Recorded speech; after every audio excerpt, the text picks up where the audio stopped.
दोस्तों बहुत बहुत स्वागत है आपका इकोनॉमिक्स हिंदी विथ मैथ में। आज मैं आपके लिए लेकर आया हूँ class 12th macro economics chapter 5 जिसका नाम है मुद्रा यानी मनी। तो इस चैप्टर को हम विस्तार से पढ़ेंगे और इसके बारे में समझेंगे अच्छे से।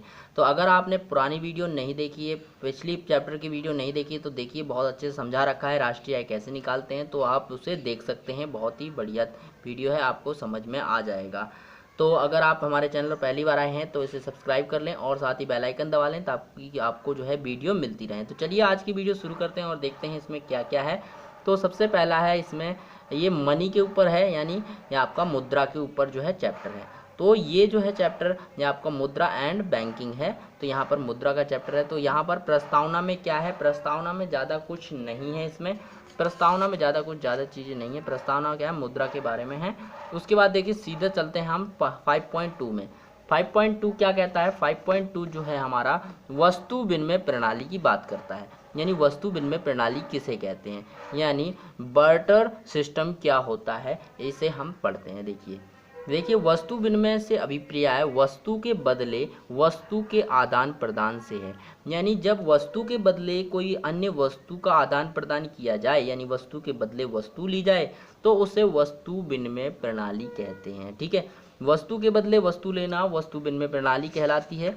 तो और उसके बाद देखिए यहाँ पर देखते हैं वस्तु विनिमय की सीमाएं क्या होती हैं। जैसे वस्तु के बदले वस्तु ले रहे हैं तो उसमें क्या क्या कमियां हैं वो हम देख लेते हैं। यानी वस्तु विनिमय प्रणाली की सीमाएं भी होती हैं, तो क्या क्या सीमाएं होती हैं इनके बारे में हम चर्चा कर लेते हैं। तो चलिए देखते हैं क्या क्या सीमाएँ हैं, आप क्या क्या देख सकते हैं सीमाएँ इसमें। तो वस्तु विनिमय प्रणाली की सीमाएँ जो होती हैं यहाँ पर देखिए, सबसे पहली सीमा आती है आवश्यकताओं के दोहरे संयोज का अभाव होता है। यानी आप जब यहाँ पर जैसे वस्तु के बदले वस्तु ले रहे हैं, ठीक है, आपके पास एक वस्तु है और दूसरे के आपको वो वस्तु देनी है और आपको दूसरी वस्तु लेनी है। ठीक है, तो आपको क्या करना होगा, अगर आप जो है एक चीज़ चाहते हैं, एक वस्तु आपके पास है, उसको दे करके जो आप दूसरी वस्तु जो आपको चाहिए वो लेना चाहते हैं, तो ऐसा आप करना चाहते हैं, तो ये ज़रूरी तो नहीं यानी कि आप यानी जो वस्तु आप दूसरे को दे रहे हैं वो उसको आवश्यक हो, यानी उसको उसकी ज़रूरत हो। यानी आपको तो ज़रूरत है उसके पास। देखिए आपको मैं यहाँ पर डिटेल में समझाता हूँ। तो ये क्या होता है, आवश्यकता का दोहरा संयोज क्या होता है, अभाव। जैसे कि एक व्यक्ति है, ठीक है, यहाँ पर समझते हैं, एक व्यक्ति है, यहाँ पर एक ये व्यक्ति है, ठीक है। अब भैया इसके पास क्या है, इसके पास क्या है, इसके पास जूते हैं, जूते, ठीक है, इसके पास जूते हैं और इसके पास गेहूँ है, गेहूँ, ठीक है। अब इसके पास जूते हैं और इसके पास गेहूँ है। अब ये क्या करना चाह रहा है, यहाँ पर ये इसको ये भूखा है, इसको इसकी ज़रूरत है गेहूँ की, ठीक है। तो अब ये क्या है, वस्तु के बदले वस्तु बदलने वाले हैं, ठीक है। तो ये वस्तु ये गेहूँ के बदले जूते बदलेगा, मतलब ये इसको गेहूँ देगा खाने के लिए, ये जूते देगा पहनने के लिए, ठीक है। तो ये क्या है, वस्तु के बदले वस्तु बदल रहे हैं, आदान प्रदान कर रहे हैं, तो इसे हम कहते हैं वस्तु विनिमय प्रणाली। ठीक है, क्या है आपकी वस्तु विनिमय प्रणाली यानी बार्टर सिस्टम। ठीक है, तो अब देखिए इसमें सीमा क्या है। अब मैंने क्या बताया, आवश्यकता के दोहरे संयोज का अभाव। आवश्यकता का दोहरा संयोज क्या है, अब देखिए इस व्यक्ति को गेहूं की ज़रूरत है, इसको भूख लगी है, यानी इसको चाहिए गेहूं, ठीक है। तो ये अपने जूते लेकर इस व्यक्ति के पास जाता है। जब ये इस व्यक्ति के पास जाएगा तो इस व्यक्ति ये क्या करेगा, इसको तो चाहिए गेहूं चाहिए, तो ये गेहूं ले लेगा, तो उसके बदले में क्या दे रहा है, ये जूते दे रहा है। अब ये ज़रूरी तो नहीं कि इस व्यक्ति को जूतों की ज़रूरत हो, नहीं है ना, ज़रूरी नहीं है कि इस व्यक्ति को जूतों की ज़रूरत हो। अगर है तो बढ़िया है, दोहरा संयोग नहीं होगा। अगर नहीं है तो ज़रूरी नहीं है कि इस व्यक्ति को जूते की ज़रूरत हो। तो अगर ऐसी स्थिति हो जाएगी ये जूते नहीं लेगा, तो इसमें दोहरे संयोज का अभाव होता है। यानी यहाँ पर दोनों वस्तुओं की मांग होनी चाहिए, इसको इसकी ज़रूरत होनी चाहिए और इसकी ज़रूरत होनी चाहिए, तभी वस्तु विनिमय प्रणाली जो है सही से काम करती है। तो इसीलिए यहाँ पर एक सीमा है कि अगर ये व्यक्ति इसको गेहूँ चाहिए तो ज़रूरी नहीं है कि इसको जूते चाहिए होंगे, जो देने वाला है ये ले लेगा जूते। तो इसमें क्या होगा, इसमें समस्या आ जाएगी, ये आदान प्रदान करने में समस्या होगी। तो ये है वस्तु के दोहरे संयोज का अभाव, ठीक है, दोहरा संयोज नहीं हो पाता। उसके बाद होती है मूल्य की सर्वमान्य मापक इकाई का अभाव। अब देखिए ये है जूते, ये है गेहूँ। अब आप सोचिए, अब इसको पता है क्या कि कितने गेहूं के बदले जो है ये जो जूते मिलेंगे।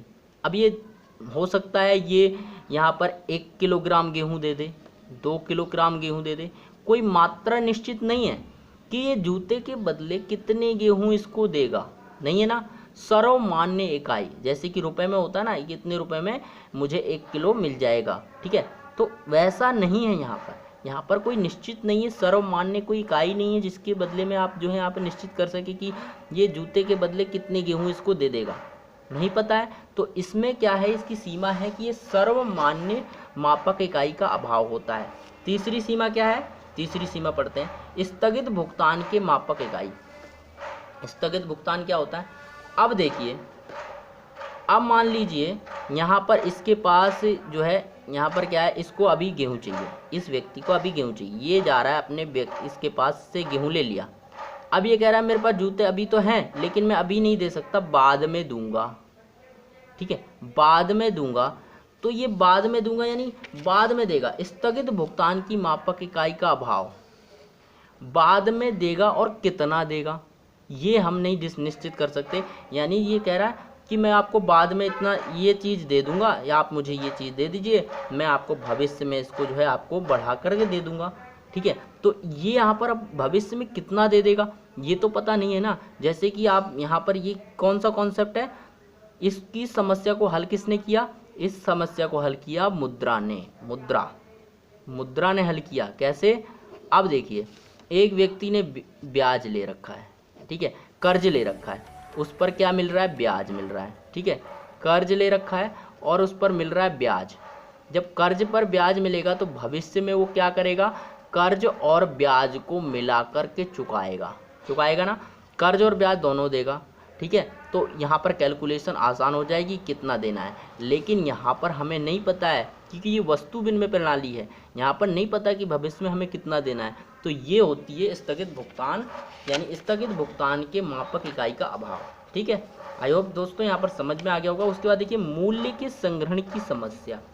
अब देखिए मूल्य की संग्रहण की समस्या, आप देखिए यहाँ पर आप मुद्रा लेते हैं, एक बैग में भर लें तो बहुत सारी मुद्रा आ जाएगी, लेकिन यहाँ पर जब मूल्य की संग्रहण की समस्या आती है तो क्या ये अपने यहाँ पर गेहूँ बहुत सारे भर के रखेगा, तो भर के तो रख सकता, लेकिन वो ख़राब होने की चिंता अलग से। क्या ये जूते भर के रखेगा बहुत सारे, नहीं, जूते की ख़राब होने की समस्या। तो यहाँ पर क्या है, वस्तु को संग्रहित करने की, यानी एक जो है एक डब्बे में या एक स्टॉक में भर कर रखने की समस्या उत्पन्न होती है, ठीक है। तो ये समस्या उत्पन्न होती है। तो यहाँ पर 4 समस्याएं थी वस्तु विनिमय प्रणाली में। कौन कौन सी थी, एक थी आवश्यकताओं के दोहरे संयोज, यानी कि आवश्यकता जरूरी नहीं कि जिस व्यक्ति को मतलब जो आप अगर कोई चीज़ दे रहे हैं तो उसको ज़रूरत हो उस चीज़ की, तो यहाँ पर आवश्यकता जरूरी नहीं होता, तो ये यहाँ पर अभाव हो गया। उसके बाद मूल्य की सर्वमान्य मापक इकाई का अभाव है कि ये मूल्य की सर्वमान्य मापक इकाई नहीं होती है। उसके बाद स्थगित भुगतान के मापक इकाई का अभाव है, मूल्य के संग्रहण की मापक की संग्रहण की समस्या होती है, ठीक है। तो ये था हमारा ये।